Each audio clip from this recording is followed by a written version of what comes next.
काल राज्याचे उपमुख्यमंत्री व अर्थमंत्री अजितदादा पवार यांनी जे शेतकऱ्यांच्या कर्जमाफी संदर्भात वक्तव्य केलेलं आहे त्याचं मी स्वाभिमानी शेतकरी संघटनेच्या वतीनं प्रथमतः जाहीर निषेध करतो आणि दादांना मी एवढंच सांगतो, दादा विठ्ठलाच्या पायावर लोळण घेणाऱ्या चंद्रभागेवर असलेल्या उजनी धरणात मुतण्यापासून सुरू झालेला तुमचा प्रवास हा शेतकऱ्याच्या कर्जमाफीच्या बाबतीत शेतकऱ्याच्या टाळूवर मिरर रगडण्यापर्यंत आलेला आहे।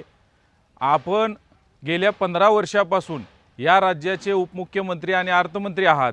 आपल्या राज्यामध्ये ज्या आपण योजना राबवल्या, ज्या शेतकऱ्यांसाठी विविध योजना आणल्या, याचं हे अपयश आहे का? म्हणूनच शेतकरी कर्जमाफी मागतोय।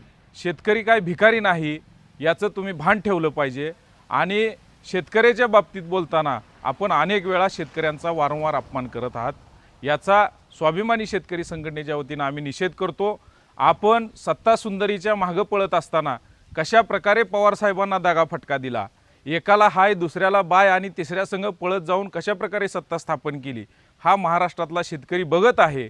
आणि आपण ज्या मोठमोठ्या गाड्यांमधून फिरता त्याची किंमत जरी केली तरी 2-3 जिल्ह्याची कर्जमाफी होईल। आपण जे घोटाळे केलेले आहेत त्याची जर आकडेवारी बघितली तर शेतकऱ्यांची एकदा नाही तर 2-3 वेळा 7-12 कोरा होऊ शकतो। एवढी मोठी आकडेवारी असताना आपण शेतकऱ्याच्या बाबतीत असं बेजबाबदार वक्तव्य करत आहात, याचा आम्ही जाहीर निषेध करतो।